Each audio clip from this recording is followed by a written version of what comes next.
이제 그 작년 4월 30일에 여기에 이제 잘생기신 이제 박사님 한 분 계신데 이분이 마이클 오스톨름이라 그래서 지금은 이제 바이든 정권, 미국 바이든 정권에서 코로나19 이제 TF의 위원으로 들어가 계신 분이신데 이분이 작년 4월 30일에 코로나는 앞으로 이렇게 유행할 거로 예측을 했어요. 그 진짜요? 4월 30일이면 엄청 앞이잖아요. 그렇죠. 근데 이분이 얘기한 대로 그대로 가고 있어요. 우와. 한번 봐볼까요?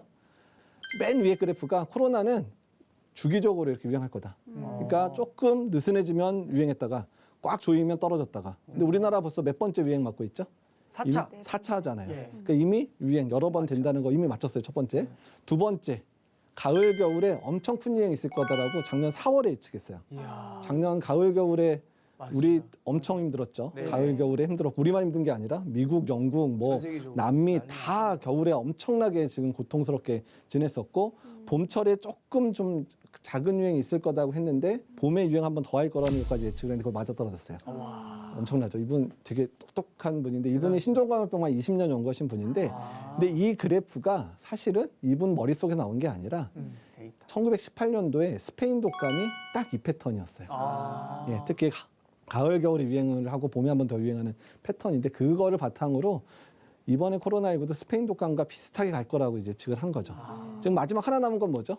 이제 백신이 나왔으니까 네네네. 백신 이후의 삶이 어떻게 될 건가를 보여주는 그래프가 나와 있는데 네. 아마도 이것도 맞아 떨어질 것 같아요. 그러니까 우리 지금 4차 유행 겪고 있죠? 네. 근데 조금씩 유행 좀 잦아드는 것 같은 느낌 보이잖아요. 네네. 근데 백신을 많은 사람이 맞게 되면 이제 코로나가 완전 종식되는 건 아닌데 네네. 일단은 우리가 코로나에 잘 안 걸리게 되는 것도 있지만 두 번째는 걸리더라도 백신 때문에 이런 중증으로 진행하는 게 줄어들고 사망하는 게 줄어들게 되면 네. 우리가 느끼는 코로나19에 대한 두려움은 많이 어떻게 될까요?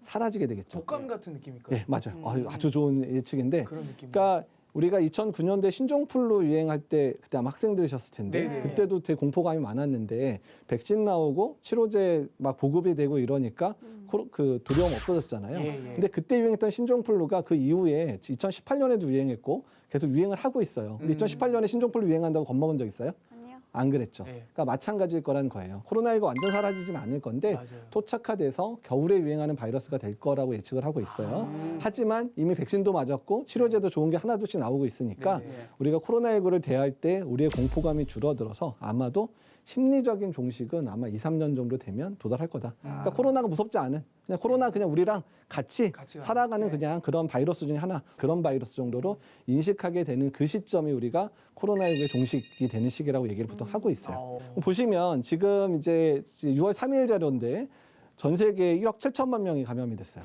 엄청난 숫자죠. 이야. 1억 7천만.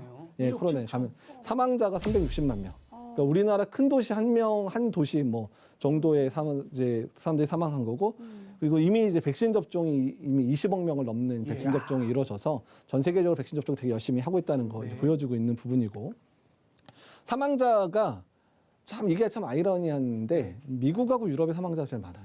그러니까 우리가 선진국으로 생각했던 국가들이 네. 이상하게 사망자가 많다. 그러네요. 그만큼 코로나19 대응에 있어서 오히려 선진국들이 안일했던지 아니면 경제나 이런 문제가 걸려 있어서 적극적이지 못했다는 걸 반영을 그럴 하고요. 수도 있겠네. 아프리카가 오히려 너무 적은데 그러니까 아프리카 적어서 뭐 아프리카 방역을 잘했다 얘기하기는 좀 네. 어렵죠. 그러니까 아프리카는 뭘까요? 아프리카가 좀 약간 슬픈 내막이 있어요. 일단은 첫 번째는 이제 이런 진단체가 갖춰지지 않아서 사망자 중에서 코로나19로 사망했는지 안 했는지 확인이 잘 안 된 측면 첫 번째 있고 그러네요. 두 번째는 아프리카가 이제 독립하고 이러는 과정 중에서 내전이 되게 많았죠.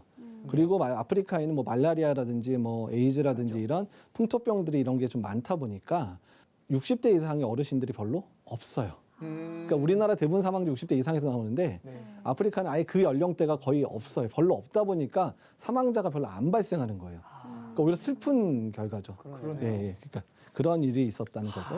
우리나라는 이제 14만 명 지금까지 14만 명 정도가 확진됐고 사망자가 아직 2천 명 조금 안 됐으면 1968명인데 근데 지금 인도가 한참 4월 말에서 5월 초에 확진자 확 늘었을 때 네. 하루에 40만 명 진단됐거든요.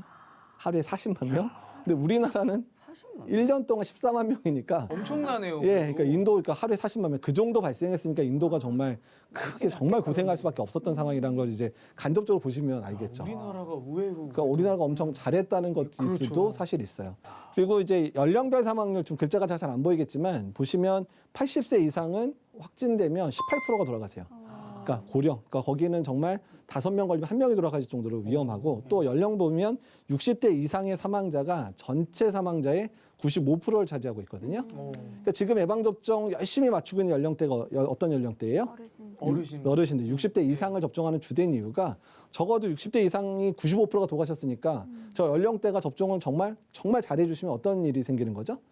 그분들 중에서 사망하시는 분들이 없어지게 되니까 그러니까 이 연령대만 어떻게 열심히 맞추기만 하는 것만으로도 우리나라 내에 코로나로 걸려 사망하는 사람들이 확실히 줄 수 있죠. 그러니까 이번 6월 달에 얼마나 많은 어르신들이 예방접종을 잘하느냐가 정말 중요하다는 걸 보여주는 게 여기서 확인이 됩니다.